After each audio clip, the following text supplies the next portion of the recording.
Hello everyone, आज के इस वीडियो में हम लोग इनवर्स ट्रिग्नोमेट्रिक फंक्शंस को रिवाइज करने वाले हैं। तो सबसे पहले समझेंगे कि आखिर ये फंक्शंस क्या होता है। तो फंक्शंस एक स्पेशल काइंड ऑफ रिलेशन होता है जहाँ पर क्या होता है कि सेट ए का किसी भी एक एलिमेंट का, किसी भी सिंगल एलिमेंट का दो आउटपुट नहीं होता है। ठीक है, मतलब वैसा रिलेशन जहाँ पर अगर एक सिंगल एलिमेंट सेट ए का हम लोग डालें और दो हम लोग को आउटपुट मिल जाए तो वैसे रिलेशंस को फंक्शन नहीं कहते हैं। तो फंक्शंस क्या हो गया, जहां पर एक इनपुट डाले और हमको एक आउटपुट ही मिले। ठीक है, एक इनपुट डाले और एक आउटपुट ही मिले, चाहे वो आउटपुट सेम ही क्यों ना हो। चाहे वो आउटपुट, इस बात को ध्यान देना, चाहे वो आउटपुट सेम ही क्यों ना हो, वैसे रिलेशंस को हम लोग फंक्शंस कहते हैं। फॉर एग्जांपल, जैसे हम एक बार इनपुट में ये डालें, कोई एक वैल्यू मान लेते हैं, ये 1 2 3 है, ये ए बी सी है। अगर हम लोग ए वन इनपुट डाले और हमको आउटपुट में ए मिल गया, तो एक सिंगल इनपुट डाले, एक सिंगल आउटपुट मिला। अच्छा, यहाँ पर 2 डाले और यहाँ पर भी अगर हमको ए मिल गया, तो यहाँ पर भी एक सिंगल इनपुट का एक आउटपुट मिल रहा है हम लोग को, सिंगल आउटपुट ही है। चाहे वो आउटपुट सेम ही है, इसको हम लोग क्या बोलेंगे, फंक्शंस के तौर पे डिफाइन करेंगे। अभी आउटपुट सेम हो या डिफरेंट हो, इससे कोई फर्क नहीं पड़ता है। अब अगर ऐसा फंक्शन है तो इसको हम बोलते हैं मैनी टू वन। लेकिन अगर एक फंक्शन इस तरीके से हो जिसका एक सिंगल एलिमेंट, जिसका हर एक एलिमेंट एक यूनिक आउटपुट दे रहा हो, जिसका हर एक एलिमेंट एक यूनिक आउटपुट दे रहा है, जैसे इस वाले कंडीशन में ये एक यूनिक है, इस वाले में इसका आउटपुट भी यूनिक है, हर एक आउटपुट यूनिक हो, तो इस वाले कंडीशन में हम लोग बोलते हैं कि ये एक फंक्शन 1 to 1 फंक्शन है। ठीक है, अब यहाँ पर जब भी एक फंक्शन होता है तो जो सेट ए का एलिमेंट्स होता है उसको हम लोग डोमेन कहते हैं, और सेट बी के एलिमेंट्स को हम लोग रेंज कहते हैं। ठीक है, अब अगर यहाँ पर रेंज का सारा एलिमेंट कनेक्टेड अगर है, मतलब ऐसा कोई भी एक एलिमेंट नहीं, मान लेते यहाँ पे एक एलिमेंट होता है जबकि जिसका कि कोई भी किसी भी डोमेन का इनपुट डालने पर हम लोग को आउटपुट में वो नहीं मिलता, मतलब इसका प्री इमेज नहीं होता, तो वैसे को हम लोग, वैसा भी हो सकता था। लेकिन ऐसा हो कि अगर ऐसा एक भी ना हो, मतलब ऐसा रेंज में एक भी ऐसा कोई एलिमेंट ना हो हमारे पास में, कोडोमेन में ऐसा एक भी एलिमेंट ना हो जहां पर कि इस तरीके से हो कि उसका कोई आउटपुट, कोई इनपुट ना हो, मतलब कि यहाँ पर सारा कनेक्टेड हो, तो इस तरीके को हम लोग बोलते हैं ऑन टू फंक्शंस। तो वैसे फंक्शन जो 1 to 1 होते हैं, मतलब हर एक का एक यूनिक एलिमेंट, और रेंज का हर एक एलिमेंट जो होता है उसका कोई ना कोई प्री इमेज होता है, मतलब किसी ना किसी इनपुट का ही आउटपुट में वो आ रहा अगर हो, वो खाली नहीं है, जैसे इस वाली कंडीशन बी और सी खाली था, तो ऐसे को हम लोग 1 to 1 और ऑन टू कहते हैं, और इनको एक साथ हम लोग बोलते हैं बाइजेक्टिव फंक्शंस। अब ये बाइजेक्टिव फंक्शंस का खासियत क्या होता है कि ऐसे फंक्शंस के इनवर्स को हम लोग डिफाइन कर सकते हैं। तो मान लेते हैं अगर एक फंक्शन एक्स टू वाई की तरफ डिफाइंड है, ठीक है, एफ ऑफ एक्स एक फंक्शन एक्स वाई की तरफ डिफाइन है, जहाँ पे इनपुट में अगर हम एक्स डालते हैं तो हमको आउटपुट में वाई मिलता है, तो हम लोग यहाँ पर एक फंक्शन एफ इनवर्स को डिफाइन कर सकते हैं, जहाँ पर अगर हम वहाँ पर क्या होगा, तुम्हारा एफ इनवर्स को डिफाइन कर सकते हैं जहाँ पर इनपुट में वाई डालेंगे तो आउटपुट में हमको एक्स दे देगा वो। मतलब कि इस फंक्शन का जो डोमेन होगा वो इस फंक्शन के लिए रेंज बन जाएगा, और जो इस फंक्शन का रेंज होता है वो इस फंक्शन के लिए डोमेन बन जाएगा। बट कंडीशन क्या होना चाहिए कि वो फंक्शन 1 to 1 और ऑन टू होना चाहिए। अब यहाँ पर हम लोग बात करने वाले हैं ट्रिग्नोमेट्रिक फंक्शंस के बारे में।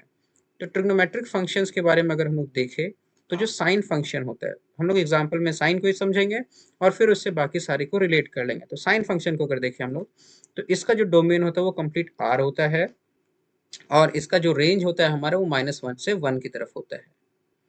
यहाँ पर हम लोग क्या नोटिस करते हैं कि साइन फंक्शन के अंदर में बहुत सा ऐसा वैल्यूज है जिसके लिए सेम इन आउटपुट हम लोग को मिलता है, मतलब ये मैनी टू वन होता है।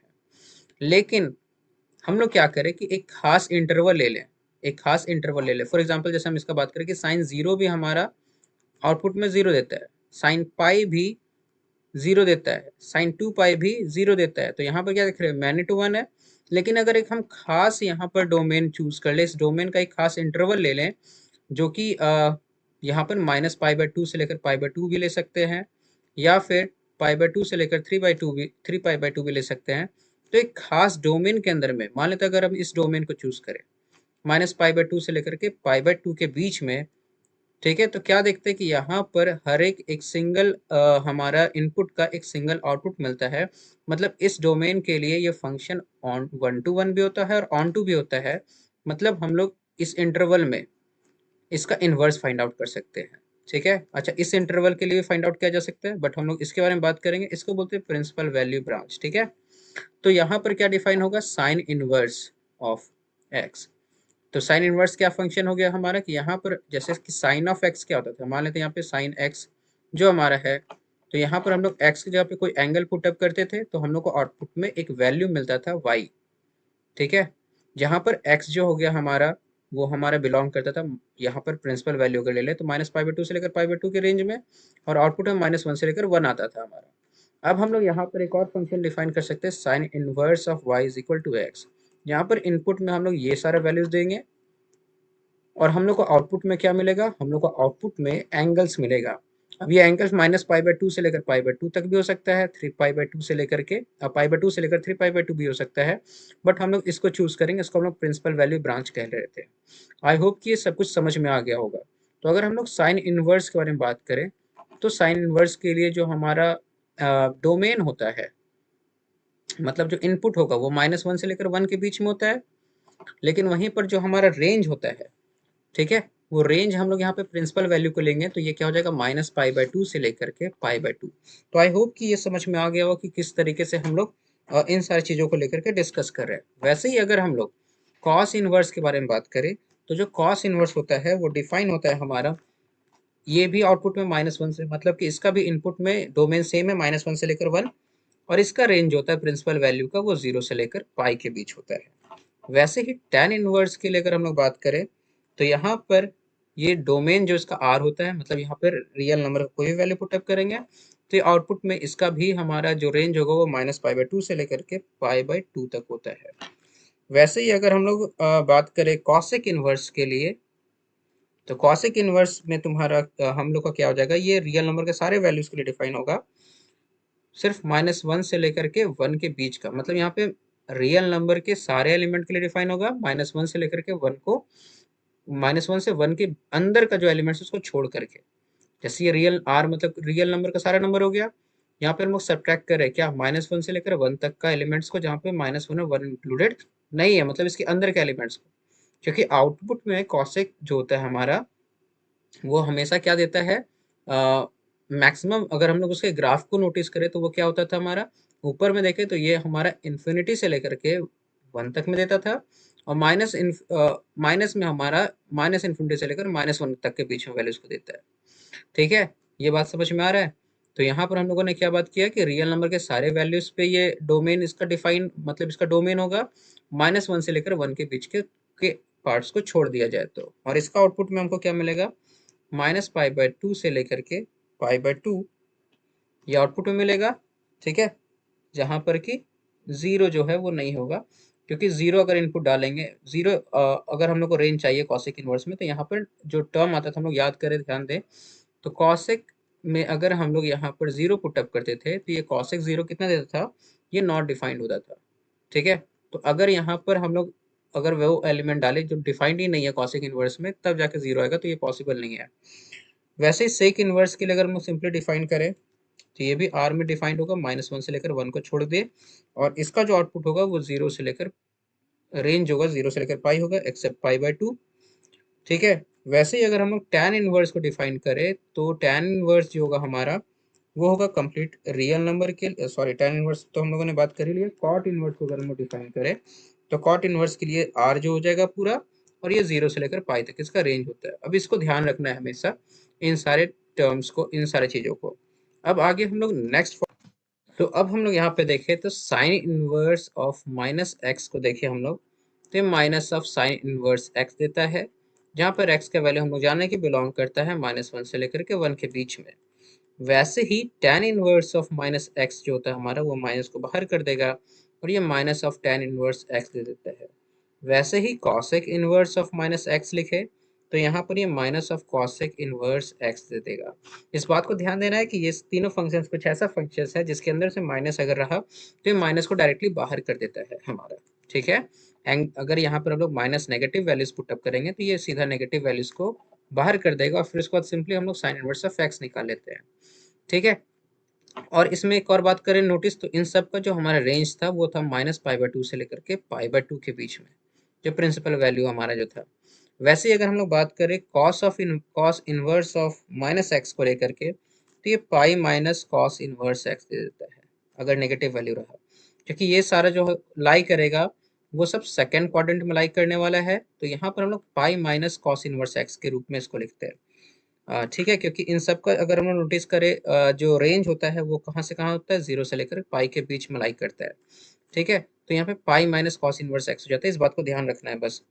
ठीक है, इन सारे के डेरिवेशंस को, ये नेगेटिव कैसे क्या आ रही है, हम लोग इस वीडियो में बात नहीं करेंगे, इसमें सिर्फ क्वेश्चन सॉल्व करने के बारे में हम लोग सीखेंगे। ये कॉट इनवर्स ऑफ एक्स हो जाएगा हमारा। वैसे ही अगर हम लोग sec inverse of minus x करेंगे तो ये हो जाएगा pi minus sec inverse of x. ठीक है, इन सबको ध्यान देना। अब इससे रिलेटेड एक क्वेश्चन हम लोग सॉल्व करते हैं ताकि ये एक आइडिया लग सके कि क्या हो रहा है यहाँ पर। तो एक सिंपल सा क्वेश्चन हम लोग के पास में है, कॉस इनवर्स ऑफ, पहले हम लोग पॉजिटिव नंबर लेकर करते हैं √3/2। तो सॉल्व करेंगे हम लोग, देखेंगे ये कॉस इनवर्स ऑफ √3/2 आ गया।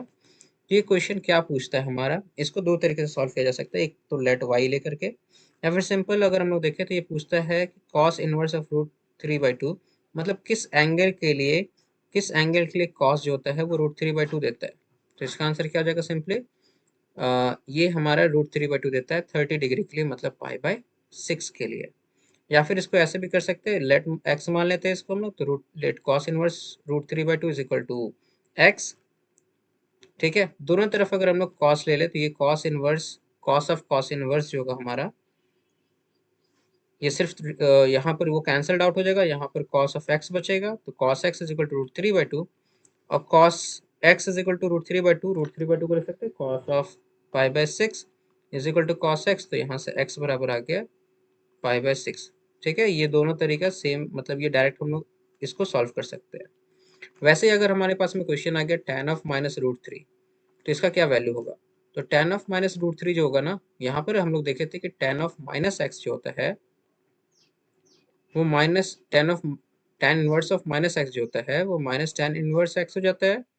तो यहाँ पर सिंपली इसको क्या लिख सकते हैं, माइनस ऑफ tan इनवर्स √3।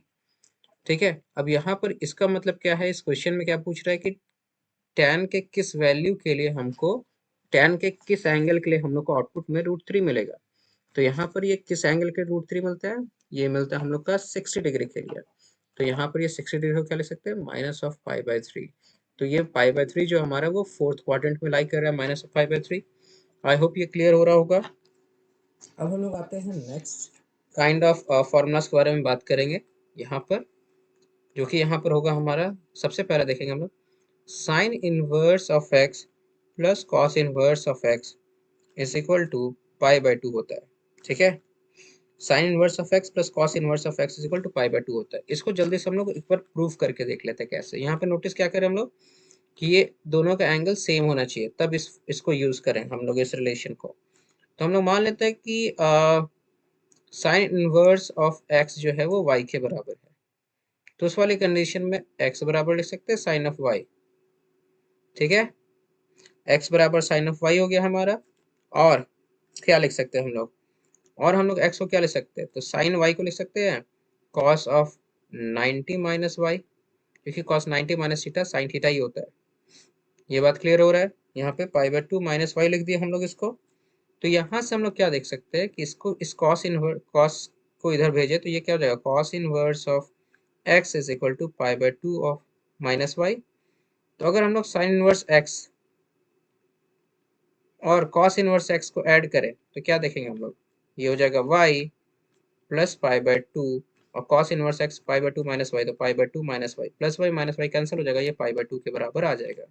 तो sine inverse x plus cos inverse x is equal to π/2 हमारा एक रिलेशन देखे कि इस तरीके से आता है। सिमिलर वे में हम लोग और देख सकते हैं कि tan inverse of x plus cot inverse of x जो होता है हमारा, ये भी π/2 होता है। हम लोग जानते हैं ये दोनों एक दूसरे का रेसिप्रोकल होता था, तो इसको इस तरीके से याद रख सकते हैं। वैसे ही cosec इनवर्स ऑफ x, अच्छा ये दोनों आपस में रिलेटेड रहेगा, और sec इनवर्स ऑफ x, ये दोनों भी π/2 जो होता है वो आउटपुट में देता है। ये ठीक है, आई होप ये क्लियर हो रहा होगा। अब हम लोग कुछ और भी फॉर्मूलाज को यहाँ पे देखने वाले हैं, इन सबको ध्यान में रखेंगे। हम लोग आगे क्वेश्चन सॉल्व करते टाइम हम लोग यूज करेंगे इन सब का। फिर आगे अगर हम लोग देखें कि tan inverse of x plus tan inverse of y जो होता है वो tan inverse of x plus y by 1 minus x y के बराबर होता है। ये ठीक है। इसको सिंपली हम लोग ऐसे ध्यान दें तो अगर देखें इस फॉर्मूला को अगर हम लोग उसे कंपेयर करें tan of a plus tan of b, तो ये क्या होता है हमारे पास में tan of a plus tan of b क्या हो जाता है, sorry tan of a plus b क्या हो जाता है, किसके बराबर हो जाता है, ये सिंपली किसके बराबर होता था tan a plus tan b by 1 minus tan a into tan b। तो ये हम लोग अगर इससे रिलेट करें तो यहाँ पर tan a के जगह पर x आ गया हमारा और tan b के जगह पर y आ गया है हमारा।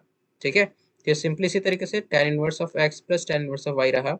तो सबसे पहले अगर प्लस में तो इन दोनों को ऐड कर दिए और बाय में 1 माइनस एक्स वाई कर दिया। सेम लॉजिक से अगर हम लोग जाएं और tan inverse x minus tan inverse y के बारे में बात करें तो ये किसके बराबर होगा, ये होगा tan inverse of x minus y by 1 plus x y, ये इसके बराबर होने वाला है।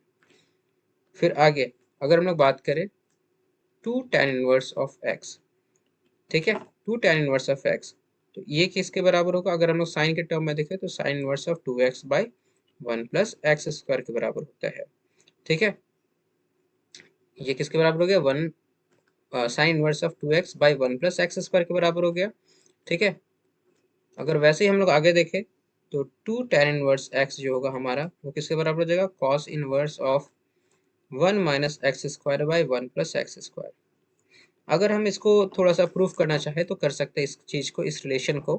अगर हम लोग x बराबर tan y ले लें तो ये कितना हो जाएगा, इसको ले सकते हैं हम लोग एल आर एच एस को, sine inverse of 2 tan y by 1 plus tan square y। हम लोग जानते हैं कि 2 tan y by 1 plus tan square y जो होता है ना वो साइन 2y के बराबर होता है। तो यहाँ पर क्या हो जाएगा, ये इसको ले सकते हैं साइन 2y, और यहाँ पे sign inverse of sine 2y क्या देगा, 2y देगा, और 2y y अगर हम लोग देखें यहाँ पे तो x बराबर tan y है तो y बराबर क्या हो जाएगा, tan इनवर्स ऑफ x, तो 2 tan इनवर्स ऑफ x के बराबर हो जाएगा। ठीक वैसे ही इस रिलेशन को भी हम लोग देख सकते हैं। ठीक, ये सारा फॉर्मूलाज को हम लोग पढ़ चुके हैं क्लास 11th के अंदर में।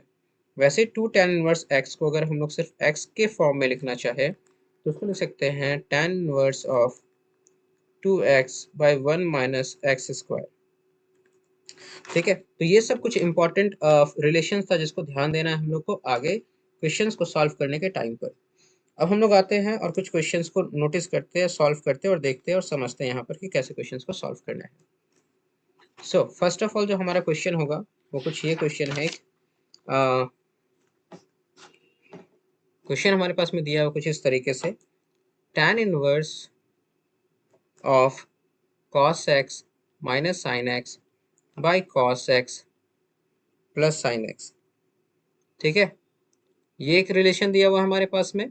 अब इसको अगर हम लोग सॉल्व करें तो ये क्या बन जाएगा हमारा, यहाँ पर बाहर में tan इनवर्स दिया हुआ है तो अंदर वाले टर्म को अगर हम लोग क्या कर सके ना कि किसी tan के टर्म में ला सके तब tan inverse of tan x करेंगे। अगर हम लोग एक रिलेशन और होता है tan inverse of tan x अगर करें तो ये हमारा क्या देता है, x देता है, sine inverse of sin x करें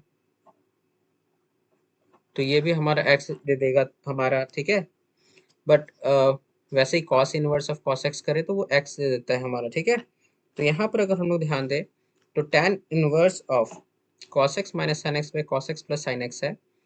तो यहाँ पर इसको tan के टर्म में कन्वर्ट करना चाहेंगे तो कन्वर्ट करने के लिए क्या करना पड़ेगा, इस cos x को एलिमिनेट करना होगा और sin को tan में कन्वर्ट करना होगा। कैसे करेंगे, तो हम क्या करेंगे कि ये न्यूमरेटर और डिनोमिनेटर दोनों को ना cos से डिवाइड कर देंगे। तो उस कंडीशन में क्या हो जाएगा हमारे पास में, ये cos x हो जाएगा और यहाँ पर क्या हो जाएगा cos x plus sin x by cos x। ये क्या हो जाएगा tan इनवर्स ऑफ, ये cos x सेपरेट करेंगे तो ये 1 हो जाएगा और यहाँ पर minus sin x by cos x tan x हो जाएगा और यहाँ पर फिर क्या बन जाएगा cos x by cos x 1 plus sin x by cos x tan x हो जाएगा। तो जब इसको हम लोग ध्यान से देखेंगे तो ये बन जाएगा tan इनवर्स ऑफ, यहाँ 1 plus 1 minus tan x by 1 plus tan x है। अब इसको अगर ध्यान से देखें तो यहाँ पर इस 1 को हम लोग tan पाई बाई 4 लिख सकते हैं क्या, क्योंकि tan पाई बाई 4 90 डिग्री 1 ही होता है, minus tan x by 1 plus, यहाँ पर अगर हम लोग देखें तो कुछ नहीं तो 1 तो मल्टीप्लाइड होता ही है और 1 को यहाँ भी लिख सकते हैं tan pi by 4 into tan x। अगर हम लोग यहाँ से देखें तो ये tan इनवर्स है हमारा और pi by 4 minus 10x, tan pi by 4 minus 10x क्या हो जाएगा हमारे पास, tan a minus tan b by 1 plus tan a into tan b क्या हो जाता है, tan of a minus b। तो यहाँ पर से tan inverse of tan cancel हो जाएगा, ये बचेगा pi by 4 minus x। I hope कि ये समझ में आ रहा होगा। एक और क्वेश्चन लेते हैं और हम लोग इसको सॉल्व करते हैं, ट्राई करते हैं सॉल्व करने का। मान लेते हैं कि हमारे पास में क्वेश्चन कुछ इस तरीके से दिया हुआ है, tan inverse of 2 cos 2 sin inverse of 1 by 2, इसको हम लोग को सॉल्व करना है। तो हम लोग क्या देखेंगे, ये tan इनवर्स तो ओके, 2 cos ऑफ, यहाँ पे साइन इनवर्स 1 बाई 2 है। तो साइन इनवर्स 1 बाई 2 का मतलब क्या हो गया कि साइन के किस वैल्यू के लिए हम लोग को एंगल फाइंड आउट करना है कि किस वैल्यू के लिए 1 बाई 2 साइन देता है। तो ये होता है हमारा 30 डिग्री, और 30 डिग्री मतलब कितना हो गया हमारा, पाई बाय 6। अब ये 2 से कट जाएगा, 3 आ गया हमारा। तो ये बन जाएगा tan inverse of 2 times of cos pi by 3। cos pi by 3 कितना वैल्यू देता है, तो cos पाई बाय 3 जो होता है ये 60 डिग्री होता है, और ये अगेन 1 बाई 2 देता है। ये 1 बाई 2 से 2 कैंसिल हो जाएगा, तो tan इनवर्स ऑफ 1 बचेगा, और tan इनवर्स ऑफ 1 जो होता है हमारा वो किसके बराबर होता है, ये होता है पाई बाय 4 के बराबर। आई होप कि ये भी समझ में आ गया होगा।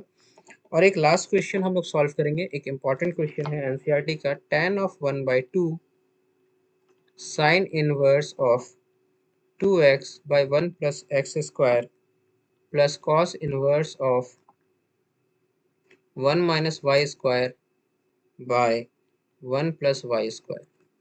अगर हम लोग इसको सॉल्व करें तो ये क्या देखेंगे, ये बन जाएगा tan of 1 by 2 sine inverse 2x by 1 plus x square. अगर हम लोग इसको देखें तो यहाँ पर ये पिछले फॉर्मूला से मिल रहा है, sine inverse of 2x by 1 plus x square, ये 2 tan इनवर्स x से मिल रहा है। तो यहाँ पर सिंपली हम लोग इसको पुटअप कर सकते हैं, 2 tan इनवर्स x प्लस, इसके बाद एक और तरीके से हम लोग इस क्वेश्चन को सॉल्व करेंगे, और यहाँ से अगर देखें इसको भी लिख सकते हैं सिंपली 2 tan इनवर्स y। ये डायरेक्टली फॉर्मूला को हम लोगों ने यूज कर लिया, यहाँ से 2 कॉमन आएगा, ये कट जाएगा, यहाँ पे बचेगा tan of tan inverse of x plus tan inverse of y। अब सीधा फॉर्मूला हम लोग पुटअप करते चले जा रहे हैं, तो यहाँ पर tan inverse of a plus tan inverse of v क्या देता है हम लोग को, ये देता है tan inverse of a plus b by 1 into a into b। यहाँ से tan और tan इनवर्स कैंसिल आउट हो जाएगा, और हम लोग के पास बचेगा क्या, x plus y by 1 minus x y. ये रहा जब हम लोग सिंपली फॉर्मूला का यूज करके सॉल्व कर लिए। लेकिन यहाँ पर हम लोग इस क्वेश्चन को ना सब्स्टिट्यूशन मेथड की मदद से भी सॉल्व कर सकते हैं। कैसे, अगर हम लोग यहाँ पर क्या करें, तो यहाँ पर हम लोग को पिछले फॉर्मूलाज को ध्यान देना होगा। कुछ फॉर्मूलाज जो कि हम लोगों ने पढ़ा था क्लास 11th के अंदर में, क्या पढ़ा था कि sine 2 theta is equal to 2 tan theta by 1 plus tan square theta. और यहाँ पर अगर हम देखें तो cos 2 theta is equal to 1 minus tan square theta by 1 plus tan square theta. ये सब कुछ फॉर्मूलाज हम लोगों ने पढ़ा था। तो यहाँ पर इस क्वेश्चन के अंदर हम लोग इसको सब्स्टिट्यूशन करके सॉल्व करेंगे। tan of 1 by 2 sine inverse 2x by 1 plus x square plus, यहाँ था cos inverse 1 minus y square by 1 plus y square. यहाँ पर x को हम लोग मान लेते हैं tan थीटा, और y को हम लोग मान लेते हैं tan फाई। जैसे ही पुटअप करेंगे ये क्या बन जाएगा, tan ऑफ 1 बाई 2 साइन, ये लेट कर ले रहे हैं हम लोग, तो क्या बन जाएगा साइन 2x, तो 2 into tan theta by 1 plus tan square theta plus cos inverse of, यहाँ पे ये इनवर्स है, ये cos inverse of 1 minus tan square phi by 1 plus tan square phi. अगर हम लोग इसको थोड़ा सा सॉल्व करें तो tan 1 by 2 is equal to, यहाँ पर अगर हम लोग इसको नोटिस करें तो ये फॉर्मूला इससे मैच कर रहा है, तो इसकी जगह पे हम लोग सिंपली लिख सकते हैं साइन 2 थीटा और प्लस कॉस इनवर्स ऑफ, यहाँ पर क्या बन जाएगा ये कॉस ऑफ 2 थीटा। तो cos inverse of cos 2 theta, 2 theta देगा आउटपुट में, सॉरी ये फाई होगा, तो यहाँ पर ये क्या हो जाएगा tan ऑफ 1 बाई 2, और यहाँ पर sign inverse of sine 2 theta क्या दे देगा 2 थीटा, और प्लस वहाँ पर 2 फाई दे देगा। चूंकि हम लोगों ने x बराबर क्या माना था tan थीटा, तो x बराबर tan थीटा था, तो यहाँ से थीटा बराबर क्या ले सकते हैं हम लोग, tan इनवर्स ऑफ x। वैसे ही फाई बराबर हम लोगों ने क्या माना था, y बराबर क्या माना था, tan फाई। तो यहाँ से हम लोग फाई बराबर क्या ले सकते हैं, tan इनवर्स ऑफ y। तो जब इसको पुट अप करेंगे तो ये बन जाएगा tan of 1/2 2 times of tan inverse x plus 2 times of tan inverse y। तो इस क्वेश्चंस को ऐसे भी सॉल्व कर सकते थे और फॉर्मूला की मदद से डायरेक्टली सॉल्व कर सकते थे। आई होप कि ये पार्ट क्वेश्चंस को सॉल्व करना और साथ में इनवर्स ट्रिग्नोमेट्री के कॉन्सेप्ट्स को समझने में मदद किया होगा। अगर कोई डाउट है तो प्लीज़ कमेंट सेक्शन में बताएं। तब तक के लिए take care and good bye, मिलते हैं अगले वीडियो में।